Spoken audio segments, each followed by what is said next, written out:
Actually, no. And greetings wherever you are on this planet called Earth. I am Brother Minister Zumbi, and welcome to another episode of Precise Thinking. Tonight's episode is what I call COINTELPRO in the Bible. Was Jesus Christ assassinated? And the reason that I'm using this topic tonight, tomorrow will be the commemoration of the assassination of one of our great leaders, Dr. Martin Luther King Jr. We also want to acknowledge later in the week the untimely passing of Bobby Hutton, who was one of the original members of the Black Panther Party, who gave his life at 17 for a cause greater than himself. The reason why I wanted to bring this up is because there's been a lot of talk of assassinations uh, throughout the year thus far. Everyone's still fascinated with the John F. Kennedy assassination, his brother Robert F. Kennedy. The Malcolm X assassination has gotten a lot of dialogue. Other assassinations that are known throughout history, the assassination of Congolese Prime Minister Patrice Lumumba, uh, Mahatma Gandhi, Indira Gandhi, and others. When we talk about assassination, a lot of times people make comments and they make statements that aren't really founded or rooted in fact and research. Recently, I was listening to a conversation with Muhammad Ali's former wife, Khalila, and she was asked, "Who do you think killed Malcolm?" And she blurted out, "Well, the CIA did it." It's like, okay. But then she goes on further to say that, well, the FBI was following Malcolm all throughout Mecca and Africa. Well, there's one problem. The FBI is domestic. The only ones who could have followed Malcolm would have been the CIA, which is basically global or international. So, to kind of give context to this, I want to start off by giving two formulas for how we are to look at assassinations. The first one was taught to us by our ancestral researcher, Brother Steve Coakley. He basically taught us that all the intelligence community, no matter who you name, FBI, CIA, military intel, Mossad, KGB, they are all built on a single formula: intention plus capability equals threat or threat potential. All right. So, and I don't want this to sound jokingly, but to give you an example of that, intention, free South Africa. Capability, no plane ticket. Threat, zero. Now, I know that's oversimplistic, but to give you an idea of how that formula works. The second formula is one that I came up with. It's conspiracy plus betrayal equals assassination. And this is the example that I'll give. Conspiracy. The Roman Empire has determined that a man named Jesus the Christ is the biggest threat to the internal security of the Roman Empire. Betrayal. The Roman government has identified an individual within the organization, Judas, and has converted him into an asset. Assassination. Jesus Christ is arrested for sedition and is basically sentenced to death on false charges. So that's an example of that second formula. All right. Now, when you begin to also look into assassinations, 7 questions should come to mind. And here are those 7. Number 1, why was the target eliminated, or why was it necessary for the target to be eliminated or neutralized? Number 2, What threat does the target pose? Number 3, who has motive or probable cause? 4, who became the direct and or indirect beneficiaries of the assassination? 5, who has the power to execute the plot? 6, who has the power to cover it up? And 7, what role does assassination play in the maintenance of quote unquote national security? And that particular question is this. Let's say that you're dealing with a nation state or an empire or a kingdom, and you've identified an individual or a group that has been determined to pose a significant threat to the internal security of that entity. Just like a body, whether it's a human body or an animal body, there is a defense mechanism to attack any virus that threatens the overall well-being of the host. So what happens is a nation activates its apparatus to defend the welfare and integrity of the host against the quote unquote virus. Okay. Now, the title for tonight's show is COINTELPRO in the Bible. And I thought about, now that we are approaching the Easter holiday season, a lot of people will look at the what they call the crucifixion of a man known as Jesus the Christ. And for those in the Christian community, you know the story all too well. I decided to take a little different view of it. What if, instead of calling the death of Jesus a crucifixion, we call it an assassination? And in a lot of ways, what I've just read to you fits that description, that Jesus was actually assassinated. So let's go back. Conspiracy. The Roman government has determined that a man named Jesus the Christ has become the biggest threat to the internal security of the Roman Empire. Now, mind you, this man has no weapons. This man has no military. All he has is a message and 12 individuals to serve as his inner circle. So as he goes throughout the Roman Empire, he has created a movement. Now, this movement has no name, but he has gone through and is creating an impact, or making an impact on the lives of people to change their lives and take on a new way of living, which poses not only a threat to the political structure of the Roman Empire, but also the religious structure of the Roman Empire. Okay. So we also look at the betrayal. And in any assassination where you have a conspiracy, there's also a betrayal. And so through its intelligence community, the Roman Empire has determined that there was an individual within the organization that can be converted into an asset. And that individual became Judas.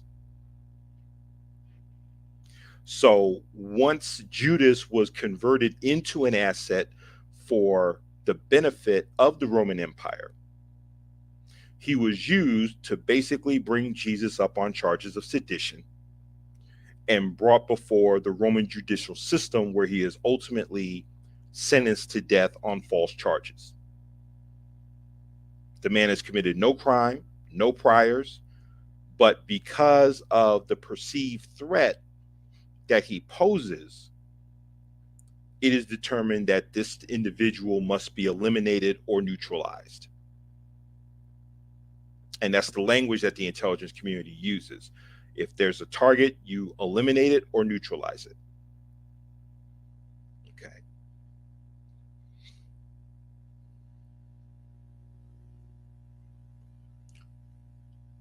how many of our leaders that we've lost to assassination where it wasn't because of a betrayal?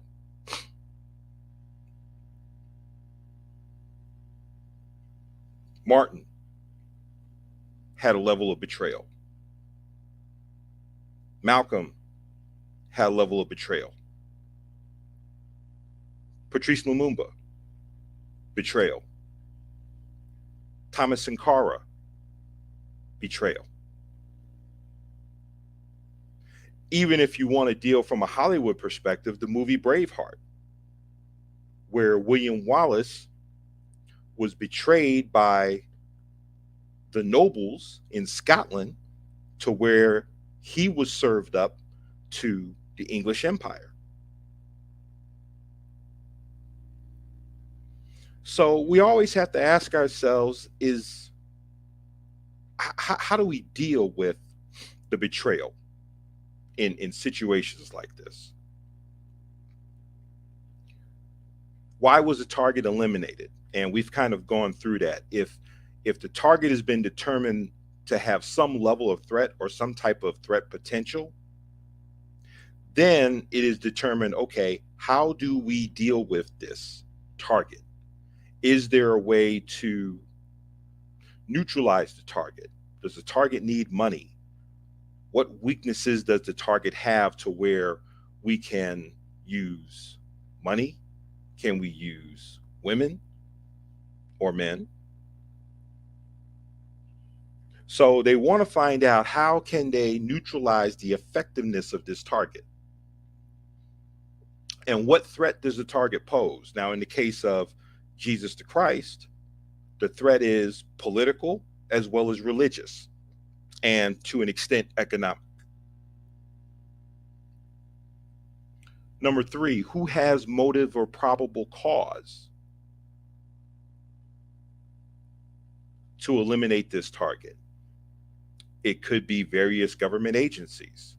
It could be individuals. Now, the one thing that I will say as kind of a sidebar is there's no such thing, no matter what the history books say, real history tells you that there's no such thing as a lone wolf assassin. When you start looking to knock off people of the magnitude of presidents, prime ministers, heads of state, okay, that requires a joint effort. It requires a lot of time, energy, resources, and research. Okay. So you can't just say, well, Lee Harvey Oswald killed JFK or James Earl Ray killed King. No. It takes a lot more than that, especially when you try to knock off individuals of such magnitude. Okay. Number four, who becomes the direct or indirect beneficiaries of the assassination? You're not just going to knock off someone without asking yourself, what is the benefit or who will benefit from the elimination or the neutralizing of this particular target? Okay.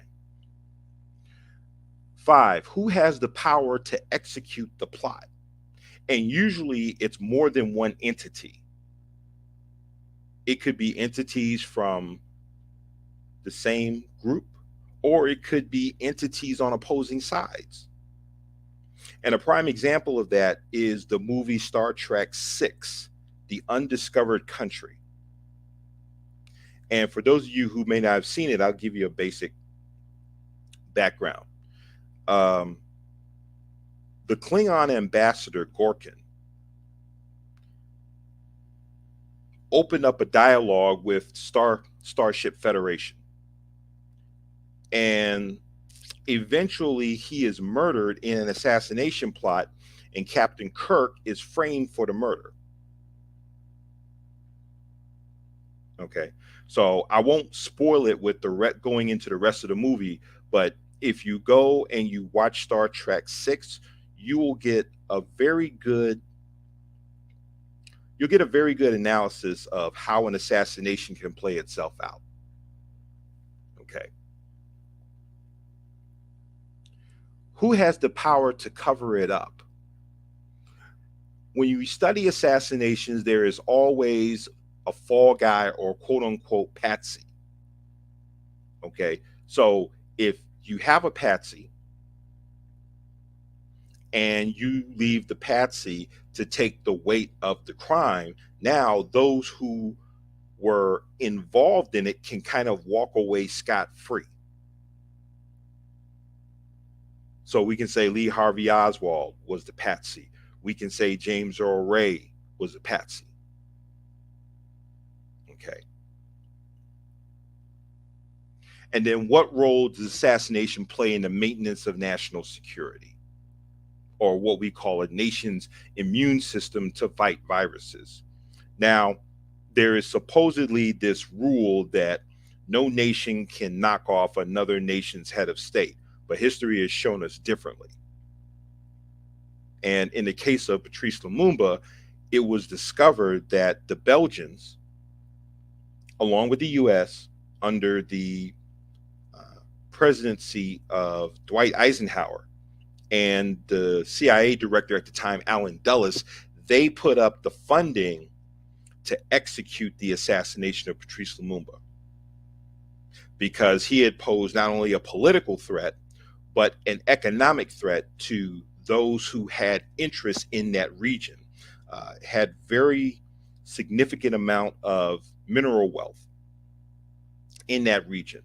So between the Americans, the Belgians, and then those in the Congo who chose to betray Patrice Lumumba, particularly Joseph Mobutu, who later became Mobutu Sese Seko,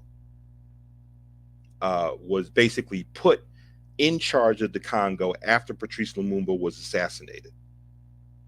And if you want to learn further about that story, HBO did an excellent movie called Lumumba. It was directed by Raoul Peck. And Raoul Peck is the son of Haitian immigrants who were diplomats in the Congo during that time. I had the privilege and the honor of meeting Mr. Peck at a local showing of the movie, and I was able to ask a couple of questions about things in the movie. And the one thing, unlike other movies, he says that he can stand 100% behind everything that you saw in that movie. So if you have not watched the HBO movie Lumumba, I highly recommend that you watch it, not only for theatrical, but also to get a historical understanding of what went on in that region of Africa at that time.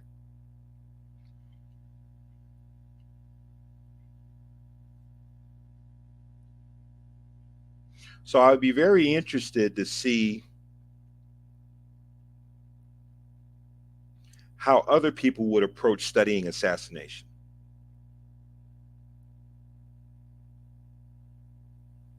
You know, whether you are a historian or whether you are into assassinations, or whether you want to look into assassinations to understand what role do they play in shaping the political landscape, not only of a nation, but also a planet. You know, because quiet as is kept, assassinations are still used as a tool by nations.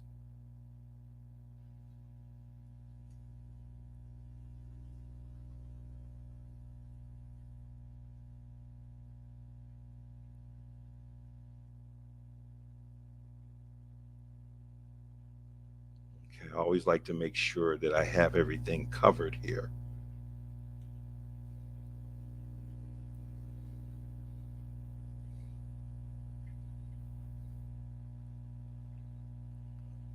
Okay. All right.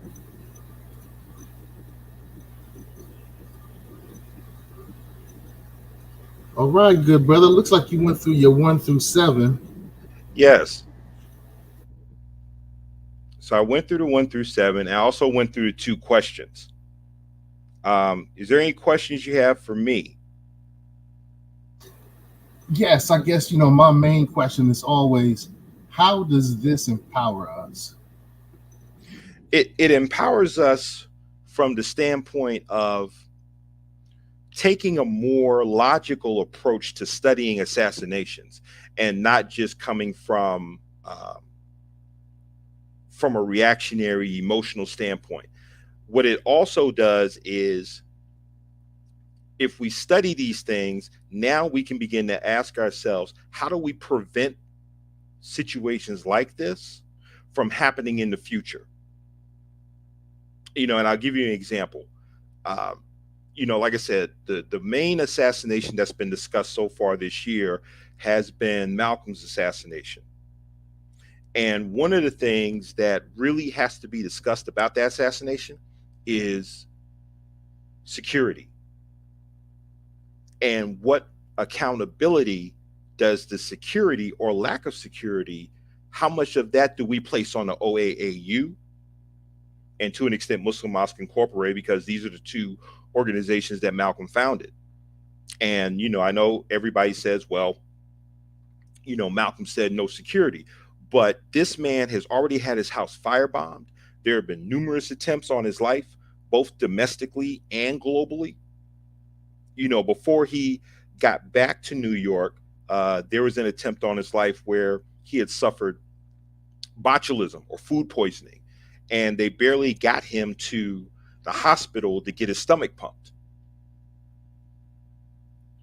Okay.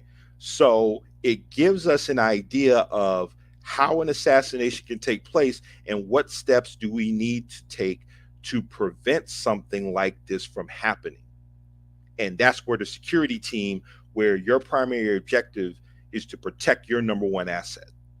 No matter what that asset tells you, security, your first priority is to secure the safety and the welfare of of that asset.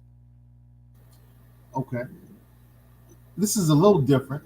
What's this Mhm. have to do with Jesus and Christianity?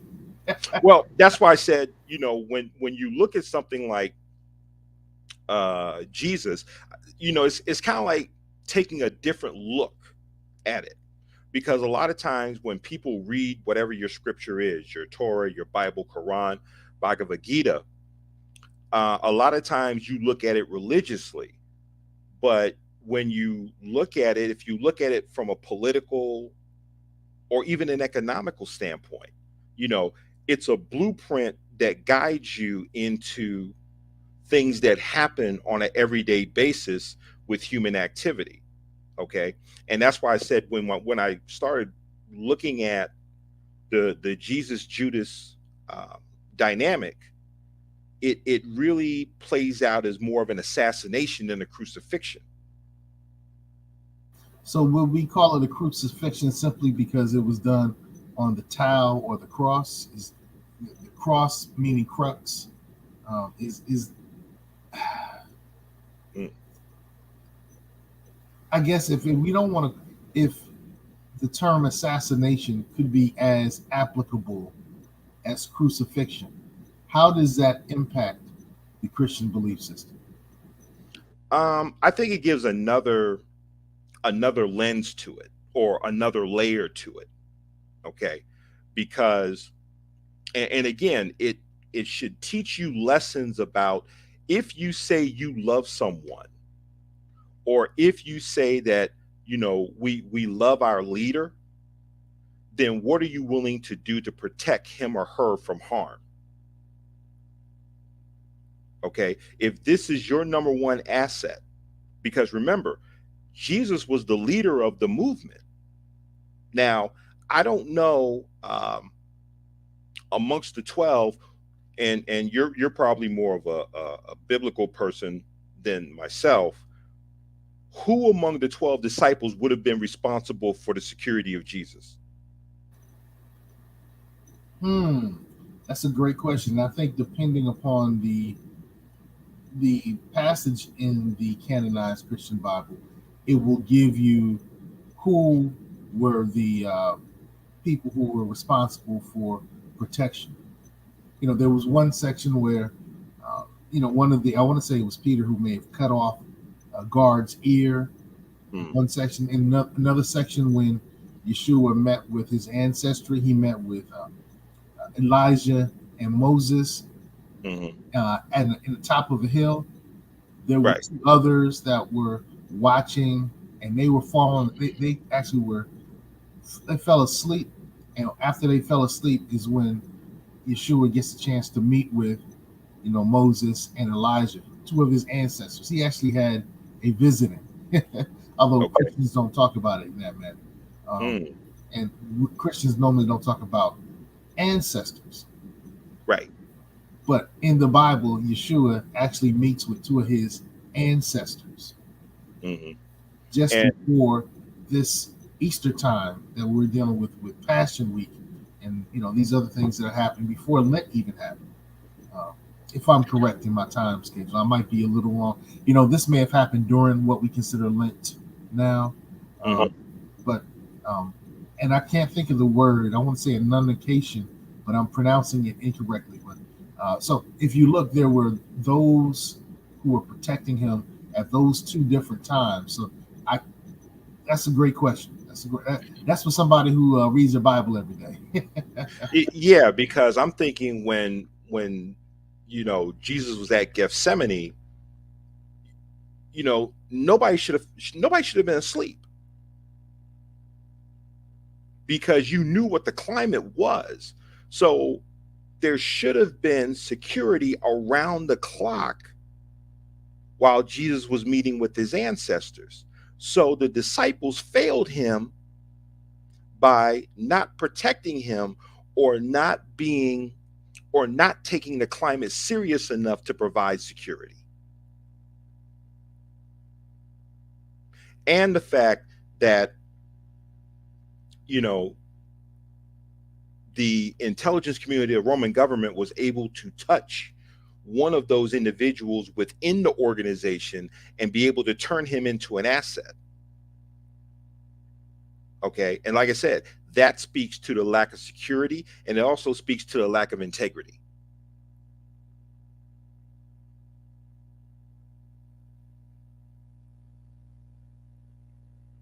You see, that's an interesting piece. Okay. Yeah. And see, this is where, and that's why I said there's political lessons that we can learn from this story, as well as religious lessons.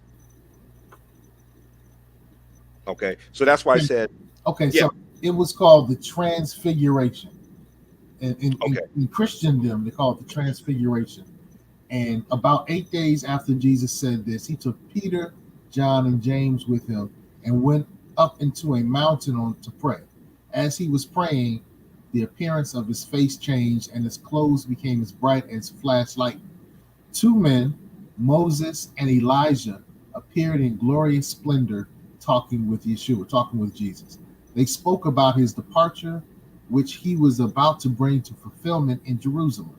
Peter and his companions were very sleepy, but when they became fully awake, they saw his glory and the two men standing with him. As the men were leaving Jesus, Peter said to him, "Master, it is good for us to be here. Let us put up 3 shelters, one for you, one for Moses, and one for Elijah." While he was speaking, a cloud appeared and covered them, and they were afraid as they entered the cloud. A voice came from the cloud saying, "This is my son whom I have chosen. Listen to him." When the voice had spoken, they found that Jesus was alone.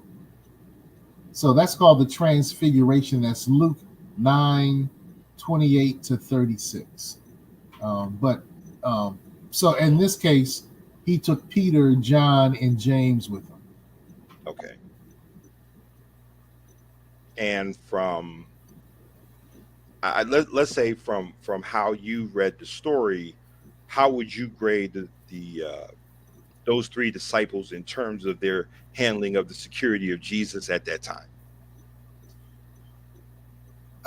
It says that they were very sleepy. Okay. But when they awoke, when they became woke, when they awakened, then they saw all 3. So that's interesting to me. I find that very interesting. Okay.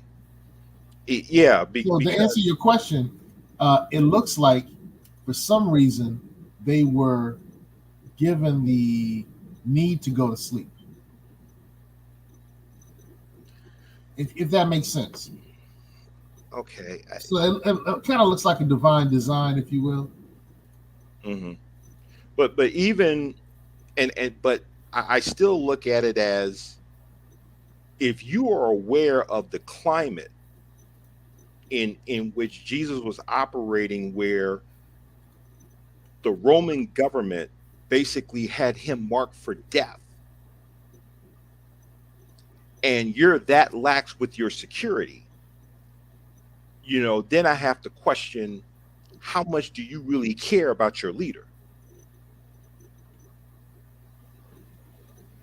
Okay, because like I said, if you understand, there's something that Mr. Farrakhan always says: time dictates agenda. If you know what time it is, then what should the agenda be?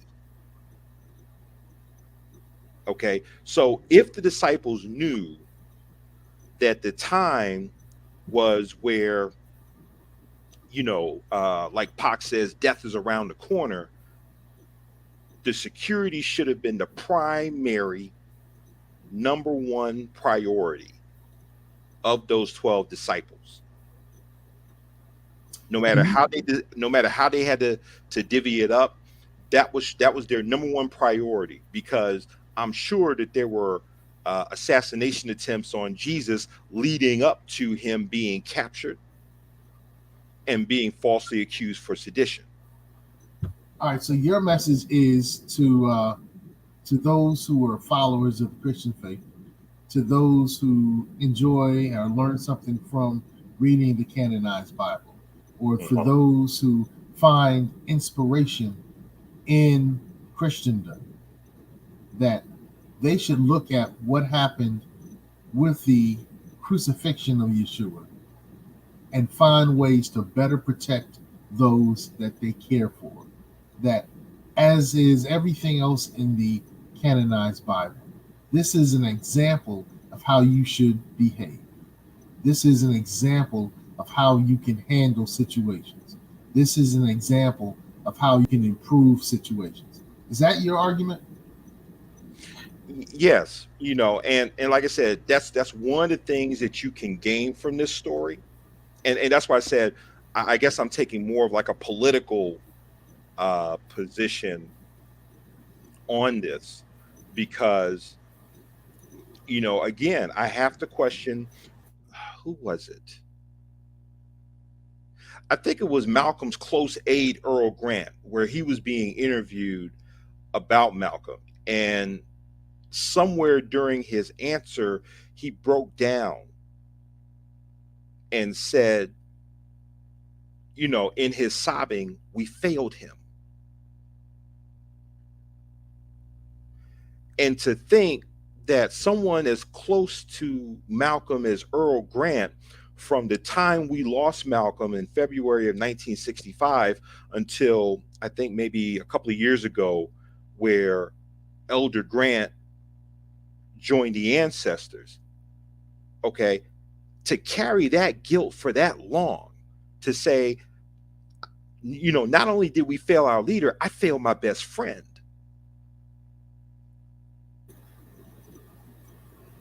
Interesting. you, Interesting. you know and I'm pretty sure, and I know the Bible doesn't get into it, and I know it rejoices about when the stone was rolled away, but those 12 men had to carry the burden that we failed him in protecting him. How could they look Jesus's mother in the face knowing that they failed him by not protecting him? Now, you're a minister in metaphysics. Yes. So, in metaphysics, what are we learning? What does metaphysics teach us in regards to the crucifixion and the resurrection? Well, and this is my own interpretation. One of the things you gather from it is, uh, There's an old saying, treason doth not prosper. So when Judas serves up Jesus for 30 pieces of silver, and then he eventually hangs himself because he can't even enjoy the blood money that was given to him by the Roman government. And the interesting thing about that is we see the same thing played out in, in the assassination of Chairman Fred Hampton Sr. and his deputy, or his chief of security in the building, Mark Clark.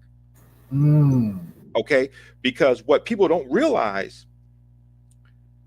if you've well, let me ask this, brother. Have you seen the Eyes on the Prize series? Years ago, it was required watching. Okay, but I don't know if you vaguely remember the episode where they talked about Fred Hampton's assassination. I don't. Okay, so I'll fill it in. So when you look at Fred Hampton's assassination, there were two, I think there were two informants that were used. One, William O'Neill. The other one was, I want to say, Julius Butler. Okay. No, not Julius Butler, Melvin Cotton.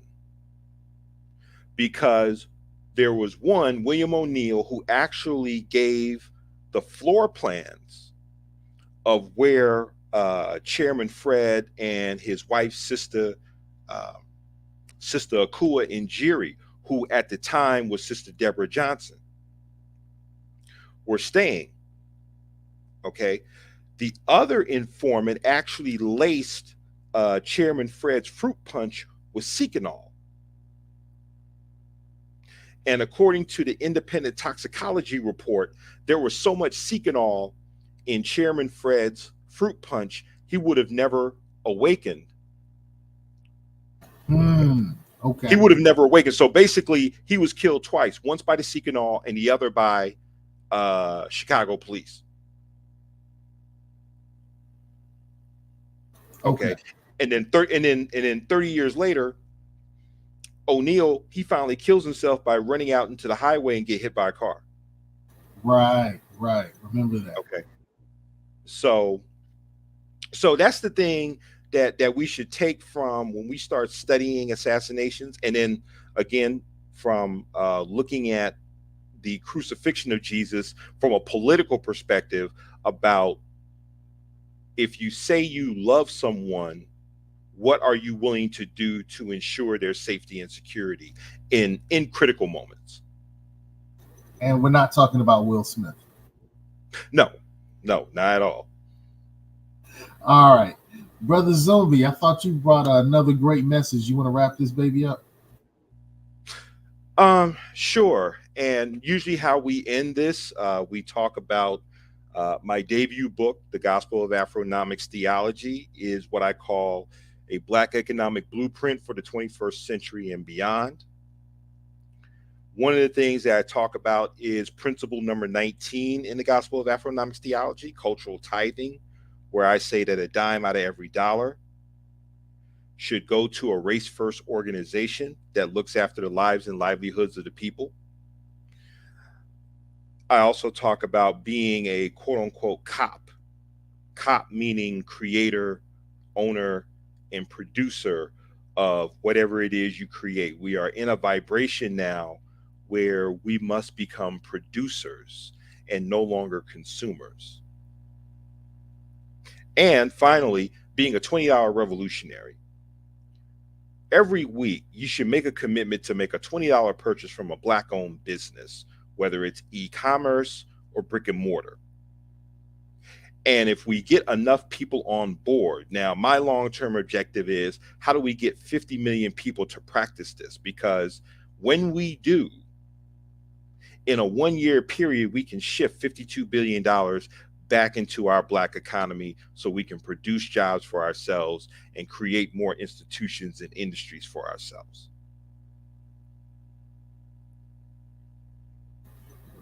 And that's dope. Indeed. All right. So we've been enjoying learning and earning with Brother Minister Zumbi with another great episode of Precise thinking. I keep wanting to say precise teaching, precise thinking. Tell them where they can get the book, bro. Tell them where they can get the book. You can get the book on Amazon.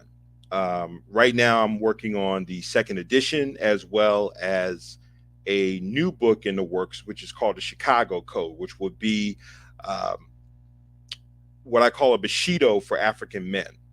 And I think with recent events with the Oscars, uh, it would be very apropos where brothers will operate with a universal code of conduct. And with that, we'll say peace. Hey. Yeah, bro. I need to go ahead and take care of this wound care. I've been trying to do things in the background, but it's Yeah, no problem. But I think it was decent, man. Yeah. Oh, I think we're still live. I just happened to look up. I was like, oh, it's still running. Hey, you know what? It's not stopping. Yeah, that's wow. Okay. Wonder what that's about. All right, so I'm just gonna. Okay, this page just stopped acting right, so I'm just gonna X out of it. You can X out of it, and it'll stop. Okay, cool.